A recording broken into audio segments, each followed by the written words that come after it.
The Strange Case of Dr. Jekyll and Mr. Hyde by Robert Louis Stevenson. Part 5. The Last Night. Mr. Utterson was sitting by his fireside one evening after dinner, when he was surprised to receive a visit from Poole. "Bless me, Poole, what brings you here?" he cried. And then, taking a second look at him, "What ails you?" he added. "Is the doctor ill?" "Mr. Utterson," said the man, "there is something wrong."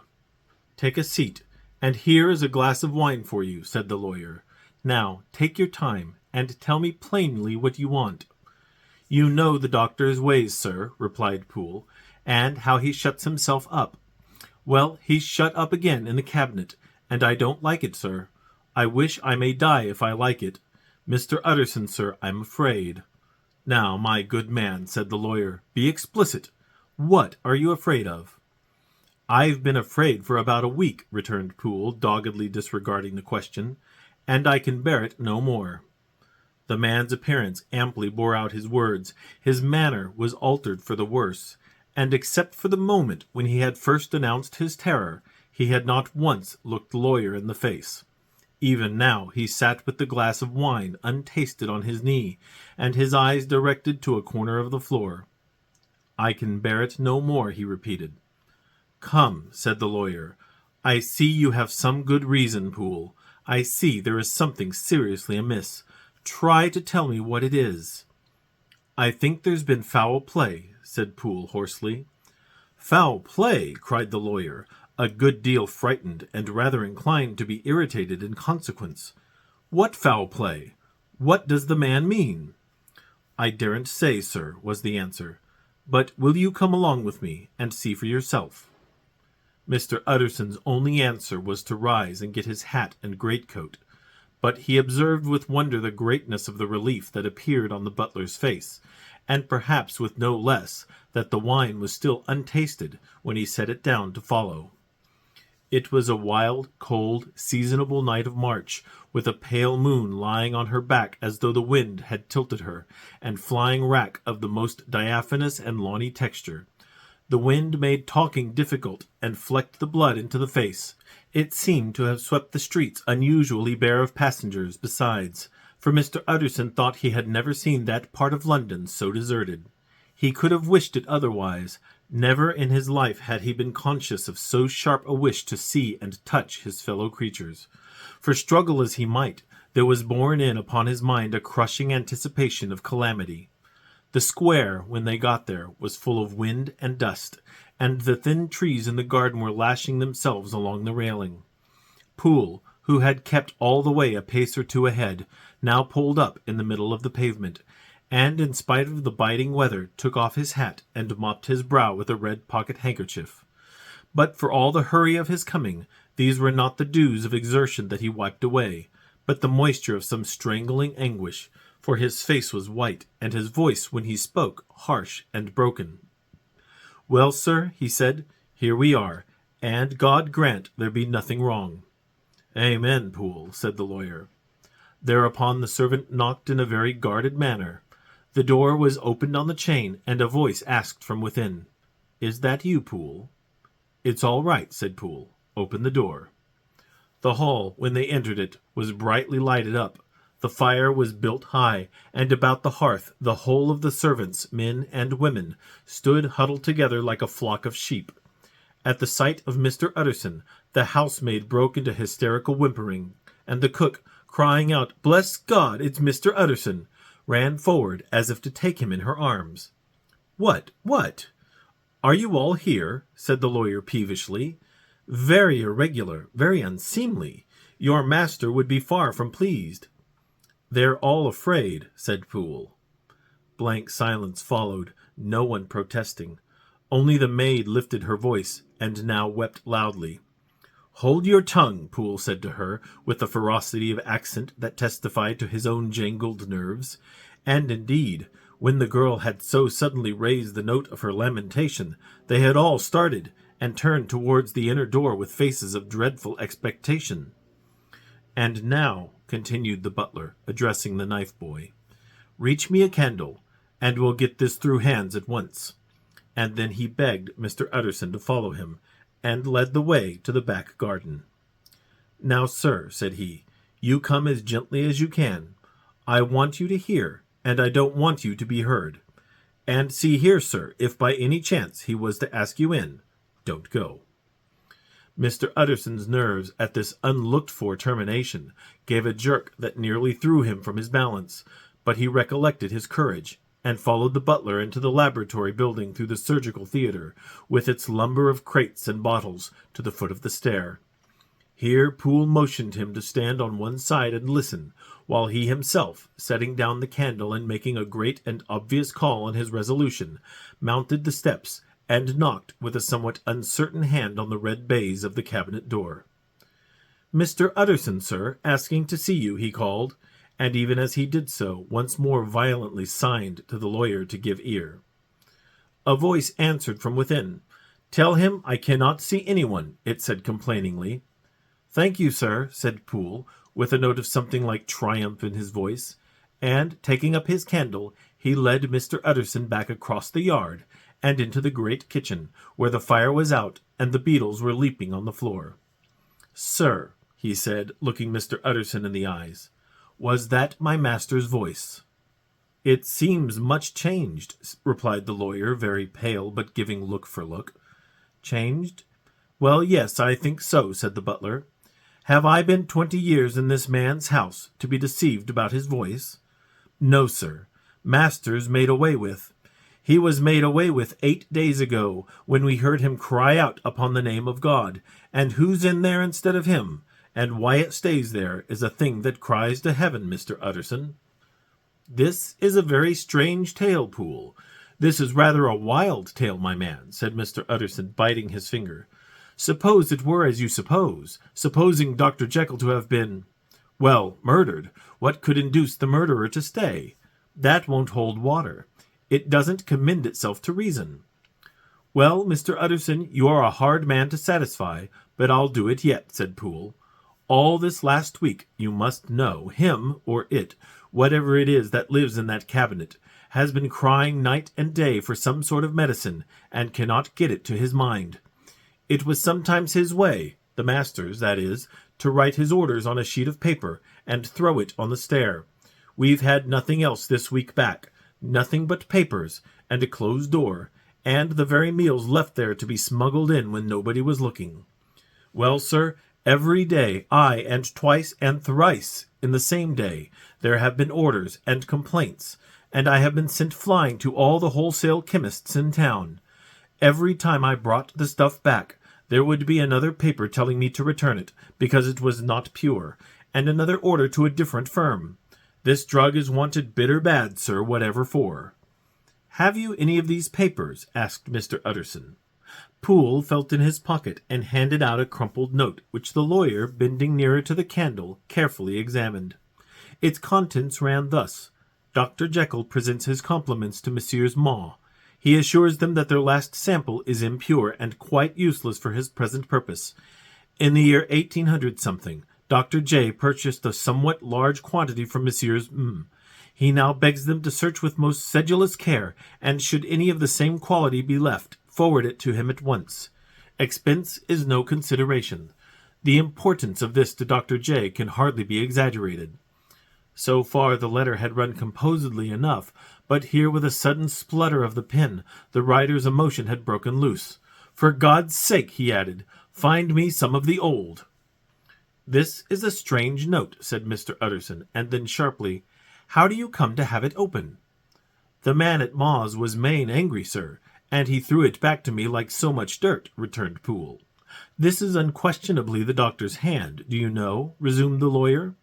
"I thought it looked like it," said the servant rather sulkily, and then, with another voice, "But what matters hand of right?" he said. "I've seen him." "Seen him?" repeated Mr. Utterson. "Well?" "That's it," said Poole. "It was this way. I came suddenly into the theater from the garden. It seems he had slipped out to look for this drug, or whatever it was, for the cabinet door was open, and there he was at the far end of the room digging among the crates.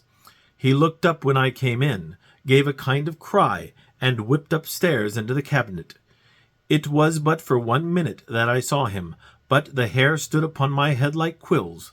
Sir, if that was my master, why had he a mask upon his face? If it was my master, why did he cry out like a rat and run from me? I have served him long enough. And then—" the man paused and passed his hand over his face. "These are all very strange circumstances," said Mr. Utterson, "but I think I begin to see daylight. Your master, Poole, is plainly seized with one of those maladies that both torture and deform the sufferer. Hence, for aught I know, the alteration of his voice. Hence the mask and the avoidance of his friends. Hence his eagerness to find this drug, by means of which the poor soul retains some hope of ultimate recovery. God grant that he be not deceived. There is my explanation.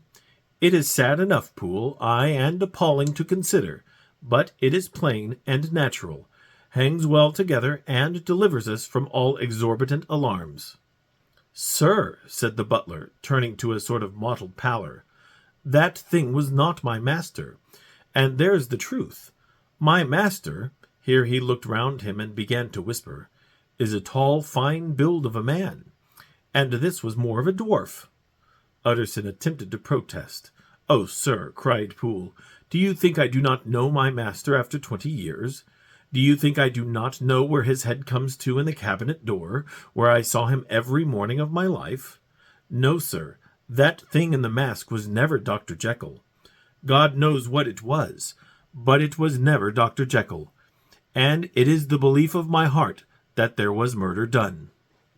"Poole," replied the lawyer, "if you say that, it will become my duty to make certain. Much as I desire to spare your master's feelings, much as I am puzzled by this note, which seems to prove him to be still alive, I shall consider it my duty to break in that door." "Ah, Mr. Utterson, that's talking," cried the butler. "And now comes the second question," resumed Utterson. "Who is going to do it?" "Why, you and me, sir," was the undaunted reply. "That's very well said," returned the lawyer, "and whatever comes of it, I shall make it my business to see you are no loser." "There is an axe in the theatre," continued Poole, "and you might take the kitchen poker for yourself." The lawyer took that rude but weighty instrument into his hand and balanced it. "Do you know, Poole," he said, looking up, "that you and I are about to place ourselves in a position of some peril?" "You may say so, sir, indeed," returned the butler. "It is well, then, that we should be frank," said the other. "We both think more than we have said. Let us make a clean breast. This masked figure that you saw, did you recognize it?" "Well, sir, it went so quick, and the creature was so doubled up, that I could hardly swear to that," was the answer. "But if you mean, was it Mr. Hyde? Why, yes, I think it was. You see, it was much of the same bigness, and it had the same quick, light way with it. And then who else could have got in by the laboratory door? You have not forgot, sir, that at the time of the murder he still had the key with him. But that's not all. I don't know, Mr. Utterson, if you have ever met this Mr. Hyde." "Yes," said the lawyer, "I once spoke with him." "Then you must know as well as the rest of us that there was something queer about that gentleman, something that gave a man a turn. I don't know rightly how to say it, sir, beyond this, that you felt in your marrow kind of cold and thin." "I own I felt something of what you describe," said Mr. Utterson. "Quite so, sir," returned Poole. "Well, when that masked thing like a monkey jumped from among the chemicals and whipped into the cabinet, it went down my spine like ice. Oh, I know it's not evidence, Mr. Utterson. I'm book-learned enough for that. But a man has his feelings, and I give you my Bible word, it was Mr. Hyde." "Aye, aye," said the lawyer. "My fears incline to the same point. Evil, I fear, founded. Evil was sure to come of that connection. Aye, truly, I believe you. I believe poor Harry is killed, and I believe his murderer, for what purpose God alone can tell, is still lurking in his victim's room. Well, let our name be Vengeance. Call Bradshaw." The footman came at the summons, very white and nervous. "Put yourself together, Bradshaw," said the lawyer. "This suspense, I know, is telling upon all of you, but it is now our intention to make an end of it. Poole here and I are going to force our way into the cabinet. If all is well, my shoulders are broad enough to bear the blame. Meanwhile, lest anything should really be amiss, or any malefactor seek to escape by the back, you and the boy must go round the corner with a pair of good sticks, and take your post at the laboratory door. We give you 10 minutes to get to your stations." As Bradshaw left, the lawyer looked at his watch. "And now, Poole, let us get to ours," he said, and, taking the poker under his arm, led the way into the yard. The scud had banked over the moon, and it was now quite dark. The wind, which only broke in puffs and draughts into that deep well of building, tossed the light of the candle to and fro about their steps until they came into the shelter of the theatre, where they sat down silently to wait. London hummed solemnly all around, but nearer at hand the stillness was only broken by the sounds of a footfall moving to and fro along the cabinet floor. "So it will walk all day, sir," whispered Poole. "Aye, and the better part of the night. Only when a new sample comes from the chemist, there's a bit of a break. Ah, it's an ill conscience that's such an enemy to rest. Ah, sir, there's blood foully shed in every step of it. But hark again, a little closer. Put your heart in your ears, Mr. Utterson, and tell me, is that the doctor's foot?" The steps fell lightly and oddly, with a certain swing. For all they went so slowly, it was different indeed from the heavy creaking tread of Henry Jekyll. Utterson sighed. "Is there never anything else?" he asked. Poole nodded. "Once," he said. "Once I heard it weeping." "Weeping? How that?" said the lawyer, conscious of a sudden chill of horror. "Weeping like a woman or a lost soul," said the butler. "I came away with that upon my heart, that I could have wept too." But now the 10 minutes drew to an end. Poole disinterred the axe from under a stack of packing straw. The candle was set upon the nearest table to light them to the attack, and they drew near with bated breath to where that patient foot was still going up and down in the quiet of the night. "Jekyll!" cried Utterson with a loud voice.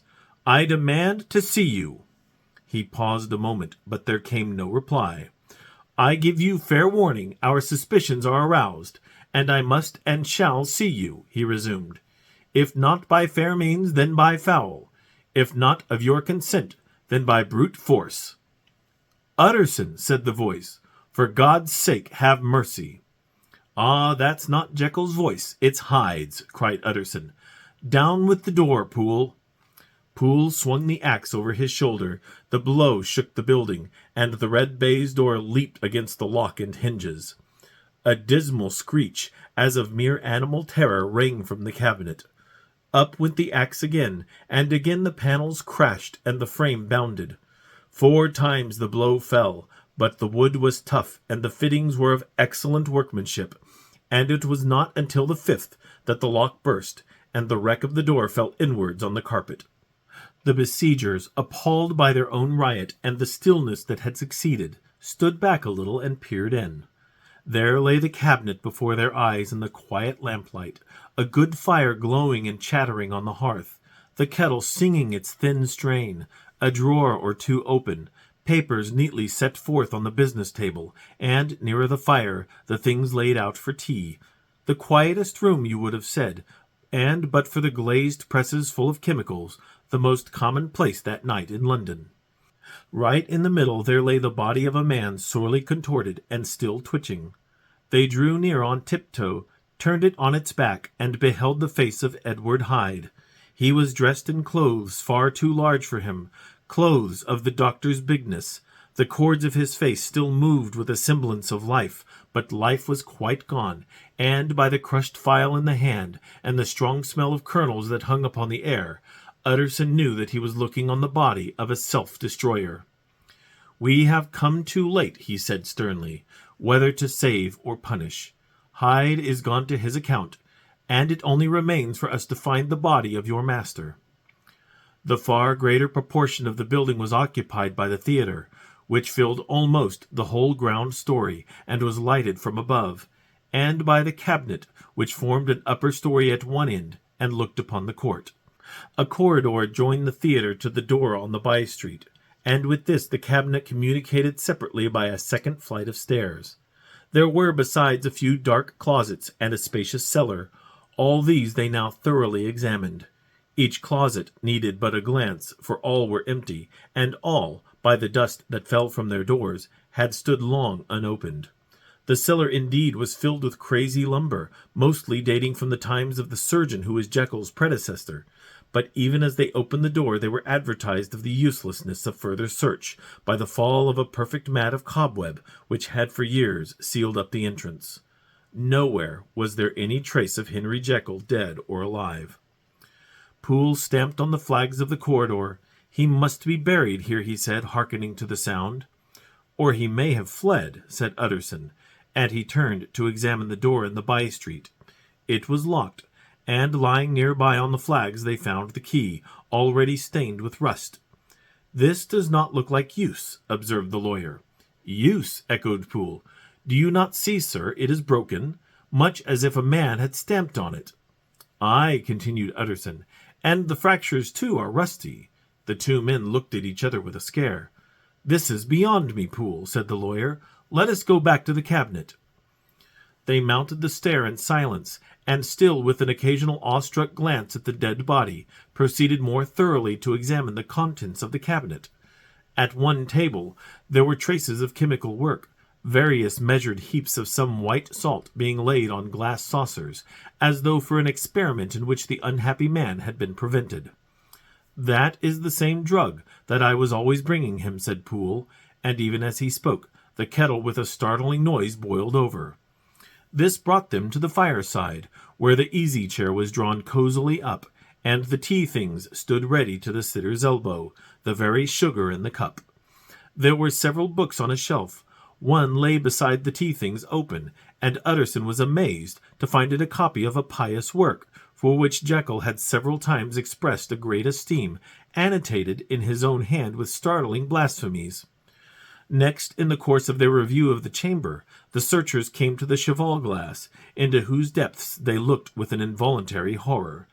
But it was so turned as to show them nothing but the rosy glow playing on the roof, the fire sparkling in 100 repetitions along the glazed front of the presses, and their own pale and fearful countenances stooping to look in. "The glass has seen some strange things, sir," whispered Poole. "And surely none stranger than itself," echoed the lawyer in the same tones. "For what did Jekyll—" He caught himself up at the word with a start, and then conquering the weakness. "What could Jekyll want with it?" he said. "You may say that," said Poole. Next they turned to the business table.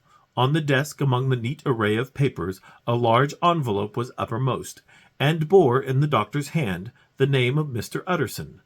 The lawyer unsealed it, and several enclosures fell to the floor. The first was a will, drawn in the same eccentric terms as the one which he had returned 6 months before, to serve as a testament in case of death, and as a deed of gift in case of disappearance. But in place of the name of Edward Hyde, the lawyer with indescribable amazement read the name of Gabriel John Utterson. He looked at Poole, and then back at the paper, and last of all at the dead malefactor stretched upon the carpet. "My head goes round," he said. "He has been all these days in possession. He had no cause to like me. He must have raged to see himself displaced, and he has not destroyed this document." He caught up the next paper. It was a brief note in the doctor's hand, and dated at the top. "Oh, Poole!" the lawyer cried. "He was alive, and here this day. He cannot have been disposed of in so short of space. He must still be alive. He must have fled. And then why fled? And how? And in that case can we venture to declare this suicide? Oh, we must be careful. I foresee that we may yet involve your master in some dire catastrophe." "Why don't you read it, sir?" asked Poole. "Because I fear," replied the lawyer solemnly. "God grant I have no cause for it." And with that he brought the paper to his eyes, and read as follows. "My dear Utterson, when this shall fall into your hands, I shall have disappeared. Under what circumstances I have not the penetration to foresee, but my instinct and all the circumstances of my nameless situation tell me that the end is sure, and must be early. Go then, and first read the narrative which Lanyon warned me he was to place in your hands, and if you care to hear more, turn to the confession of your unworthy and unhappy friend, Henry Jekyll." "There was a third enclosure?" asked Utterson. "Here, sir," said Poole, and gave into his hands a considerable packet sealed in several places. The lawyer put it in his pocket. "I would say nothing of this paper. If your master has fled or is dead, we may at least save his credit. It is now 10. I must go home and read these documents in quiet, but I shall be back before midnight, when we shall send for the police." They went out, locking the door of the theatre behind them, and Utterson, once more leaving the servants gathered about the fire in the hall, trudged back to his office to read the two narratives in which this mystery was now to be explained.